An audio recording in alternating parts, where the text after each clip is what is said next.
Hello viewers, অচিন্ততার free coaching চ্যানেলে তোমাদের সকলকে স্বাগত জানাই। আজকের এই ভিডিওটিতে তোমরা যারা ক্যালকাটা ইউনিভার্সিটিতে বিএ হিস্ট্রি অনার্সে 6 সেমিস্টারে পড়ছো, তোমাদের যে ডিএসসি B3 পেপারটি রয়েছে অর্থাৎ জাপানের ইতিহাস, এই পেপারটির একটি গুরুত্বপূর্ণ প্রশ্ন, টোকুগাওয়া শোগুন যুগে জাপানের রাজনৈতিক বিন্যাস বা রাজনৈতিক কাঠামোটি কেমন ছিল। অর্থাৎ এখানে যে প্রশাসনিক ব্যবস্থাটি ছিল, অর্থাৎ সবার উপরে ছিল সম্রাট, তারপরে ছিল শোগুন, তার নিচে ছিল ডাইমিও শ্রেণী, সামুরাই শ্রেণী। এই বিষয়গুলোকেই কিন্তু এখানে পরপর মেনশন করতে হবে। কেন্দ্রীয় প্রশাসন, স্থানীয় প্রশাসন, প্রাদেশিক শাসন, এগুলো নিয়েই ছিল রাজনৈতিক কাঠামো। তাই উত্তরটি আমি তোমাদের সামনে আলোচনা করছি। এটি 10 নম্বরের একটি ইম্পর্টেন্ট প্রশ্ন 2024 সালের সাজেশন অনুযায়ী। তো দেখো, এখানে উত্তরটি তোমরা এইভাবে লিখবে: টোকুগাওয়া যুগে প্রশাসনিক ব্যবস্থা বাকুফু, মতান্তরে বাকুফু হান নামে পরিচিত ছিল।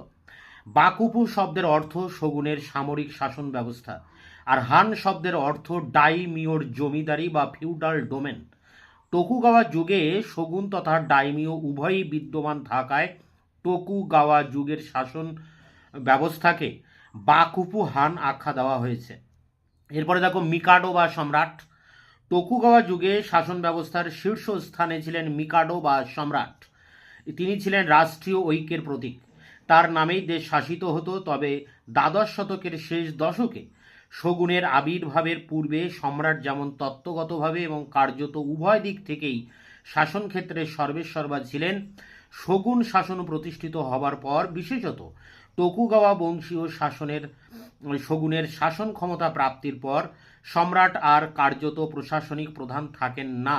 সম্রাট প্রধান থাকেন কেবল তত্ত্বগতভাবে, আর কার্যত প্রধান প্রশাসনিক দায়িত্ব পান শোগুন।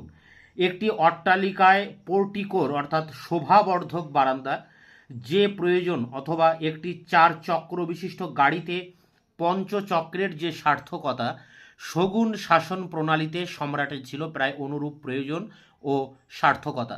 অর্থাৎ শোগুন শাসন ব্যবস্থায় সম্রাট পরিণত হন একটি ক্ষমতাবিহীন শোভাবর্ধক অঙ্গ মাত্রে।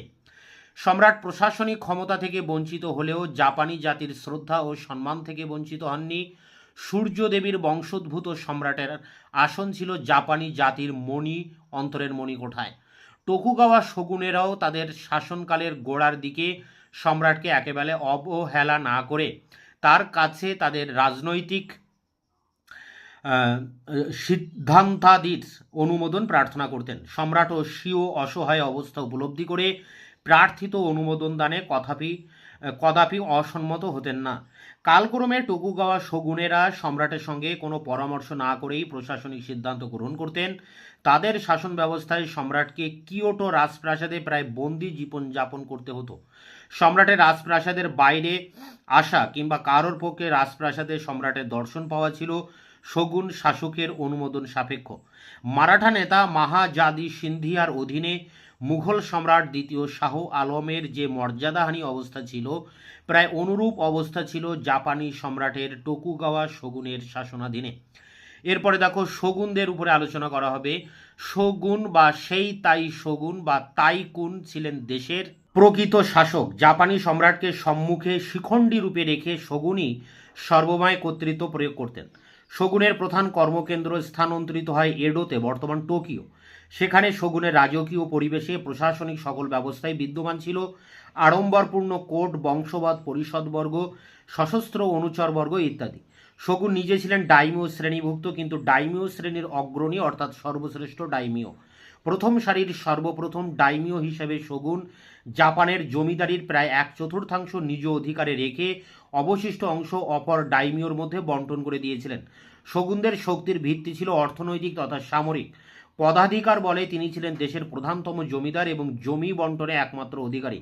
তার লক্ষ্য ছিল স্বীয় সামরিক শক্তি বৃদ্ধি করে বিপক্ষ দলকে আদৌ মাথা তুলতে না দেওয়া।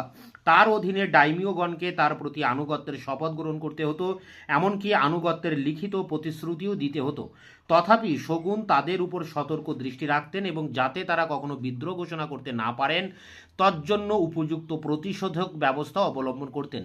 বিপক্ষ ডাইমিও শ্রেণী যাতে বিদ্রোহীমুখী না হতে পারে তজ্জন্য শোগুন কতগুলি ডাইমিও দমন সূচক ব্যবস্থা অবলম্বন করেন।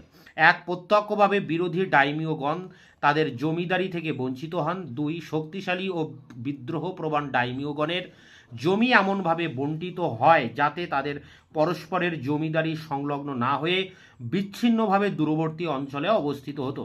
এইভাবে জমিদারি বন্টনের ফলে বিদ্রোহ মনোভাবাপন্ন ডাইমিওদের পক্ষে ইচ্ছা থাকলেও তাদের কিন্তু বিভিন্ন জমিদারির অবস্থানের দূরত্ব হেতু দ্রুত সশস্ত্র অনুচর সংগ্রহ করা সম্ভব হতো না, কিংবা সম মনোভাবাপন্ন ডাইমিওদের পক্ষে জোট বেঁধে দ্রুত সশস্ত্র আন্দোলন গড়ে তোলাও সম্ভবপর হতো না। ইতিমধ্যে অতি সতর্ক শগুন বিদ্রোহের সম্ভাবনাকে অঙ্কুরেই বিনষ্ট করে দিতেন। 3, শগুনের নির্দেশে প্রত্যেক ডাইমিওকে তার প্রধান কর্মকেন্দ্র এডোতে বছরের কিছু কাল অতিবাহিত করতে হতো তাকে শাসন কার্যে সাহায্য করবার জন্য। ডাইমিওদের কাছে শাসন কার্যে সহায়তা পাওয়ার জন্য শগুনের গৌণ উদ্দেশ্য মুখ্য উদ্দেশ্য ছিল ডাইমিওদের বছরের বেশ কিছুকাল নিজ নিয়ন্ত্রণাধীনে রাখা। শগুনের রাজধানীতে অবস্থানকালে ডাইমিওগণকে উন্নত মানের জীবনযাপন করতে হতো, এমনকি নিজের জন্য দুর্গ বা বাসস্থান নির্মাণ করতে হতো, যার ফলে অনেক সময় অর্থাভাবে ডাইমিওগণ বণিক শ্রেণীর কাছ থেকে ঋণ গ্রহণ করতে বাধ্য হতেন। এই অবস্থায় তারা বিদ্রোহ বিমুখ হয়ে পড়তেন। এতদ্ব্যতীত তৎকালীন নিয়ম অনুসারে নিজ নিজ জমিদারিতে প্রত্যাবর্তনের পূর্বে ডাইমিওগণকে আনুগত্যের প্রমাণস্বরূপ এডোতে নিজ নিজ বা প্রতিভূ রেখে আসতে হতো। কোনো ডাইমিওর আনুগত্যের অভাব দেখা দিলে শাস্তি পেতেন তার প্রতিভূ। ডাইমিওদের স্ত্রী পুত্রেরাই প্রতিভূ হিসাবে গৃহীত হতেন। শগুন প্রবর্তিত এই বিধানকে বলা হতো স্যানকিন কোটাই বা বিকল্প উপস্থিতি। 4 নম্বর দেখো, ডাইমিওগণ কার্যত দুটি শ্রেণীতে বিভক্ত ছিলেন: শগুনের সমর্থক দল এবং বিপক্ষ দল। সমর্থকেরা অভিহিত ছিলেন ফিউডাই নামে, আর বিপক্ষ দল পরিচিত ছিল টোজোমা নামে। এই বিপক্ষ দলের অবস্থান ছিল পশ্চিম জাপানের সাতসোমা, চোশু, টোজা ও হিজেন অঞ্চলে।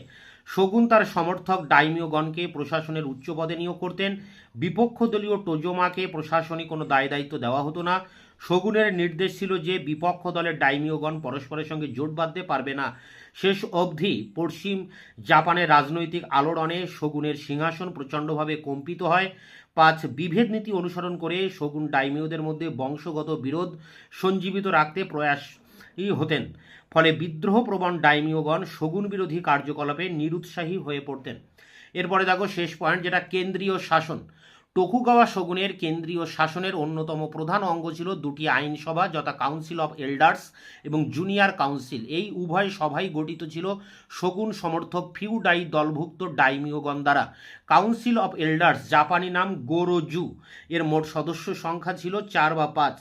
এদের মধ্যে পর্যায়ক্রমে একজন সভাপতি নির্বাচিত হতেন মাত্র 1 মাসের জন্য। গরুজুর সভ্যেরা যাবজ্জীবন সভ্য থাকতে পারতেন। শগুনের প্রাসাদে সভার অধিবেশন বসত প্রত্যহ। শগুন যদি নাবালক হতেন তাহলে এইসব সভ্যগণের মধ্যে একজন তার প্রতিনিধি বা রিজেন্ট নিযুক্ত হতেন। সভ্যগণ শগুনকে প্রশাসনিক উপদেশ দিতেন এবং বৃহৎ ডাইমিওদের উপর সতর্ক দৃষ্টি রাখতেন। রাজকীয় অট্টালিকাগুলির তত্ত্বাবধান করতেন। এক কথায় শগুনের পক্ষ থেকে দেশের সমগ্র প্রশাসনিক ব্যবস্থা তদারক করতেন।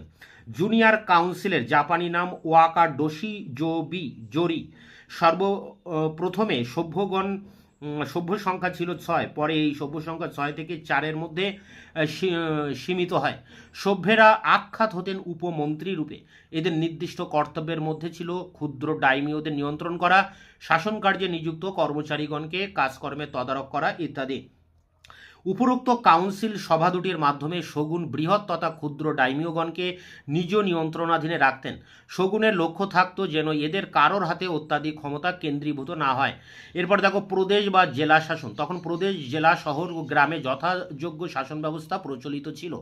প্রদেশের শাসনভার অর্পিত ছিল প্রাদেশিক শাসনকর্তার উপর। বৃহৎ ডাইমিওদের মধ্যে থেকে প্রাদেশিক শাসনকর্তা নিয়োগ করা হতো। জেলার শাসনভার ন্যস্ত থাকতো জেলা শাসকের উপর। জেলা শাসক নিয়োগ করা হতো ক্ষুদ্র ডাইমিওদের মধ্য থেকে। প্রথম শ্রেণীর জেলা শাসক পরিচিত ছিলেন গুন্ডাই নামে এবং দ্বিতীয় শ্রেণীর জেলা শাসক অভিহিত হতেন ডায়েকোয়ান নামে। এই শ্রেণী বিভাগ নির্ভর করত জেলার আয়তন এবং উৎপন্ন শস্যের পরিমাণের উপর। জেলা শাসকের প্রধান কর্তব্য ছিল ভূমি চাষের তদারক করা, ভূমির উপর কর নির্ধারণ করা, নির্ধারিত কর আদায় করা, কর নির্ধারণের সময় কৃষকের করভার বহনের ক্ষমতার উপর বিশেষ গুরুত্ব আরোপ করা হতো। প্রতিটি জেলা গঠিত ছিল কতগুলি গ্রাম নিয়ে। গ্রামে ছিল স্বায়ত্তশাসন। গ্রামের প্রধান হতেন ডাইমিওর মনোনীত ব্যক্তি। গ্রাম শাসনের জন্য গ্রামের ডাইমিওরাই একটি গ্রাম সভা নির্বাচন করতেন। এই গ্রাম সভার মুখ্য দায়িত্ব ছিল স্থানীয় কর আদায় করা। শগুনের প্রত্যক্ষ নিয়ন্ত্রণে তখন 5টি শহর ছিল, যথা এডো, কিয়োটো, ওসাকা, সাকাই এবং নাগাসাকি। এই সকল শহরের শাসকগণ শহরের প্রশাসনিক এবং বিচার সংক্রান্ত উভয় প্রকার দায়িত্ব পালন করতেন। তো এই ছিল তোমাদের টোকুগাওয়া শগুন যুগের জাপানের রাজনৈতিক বিন্যাস কেমন ছিল তার উপরে যে 10 নম্বরের প্রশ্ন উত্তর তোমাদের সামনে আলোচনা করলাম। তোমাদের এই পেপারের বেশিরভাগ প্রশ্ন উত্তর আমার চ্যানেলে আপলোড করা আছে, তার লিঙ্ক দেওয়া থাকবে ভিডিও ডেসক্রিপশন বক্সে, তোমরা ভিডিওগুলো দেখে নিও। এছাড়া যদি তোমাদের কোনো প্রশ্নের উত্তর প্রয়োজন হয় তোমরা নিচে কমেন্ট সেকশনে কমেন্ট করে জানাবে, তাহলে সেই প্রশ্নের উত্তরটি আমি খুব দ্রুত তোমাদের সামনে এনে হাজির করব। এবং তোমরা অবশ্যই চ্যানেলকে সাবস্ক্রাইব করে রাখবে, বন্ধুদের কাছে শেয়ার করবে, নিজেদের মতামত জানাবে কমেন্ট সেকশনে কমেন্ট করে। ভিডিওটি ভালো লাগলে অবশ্যই একটা লাইক দেবে।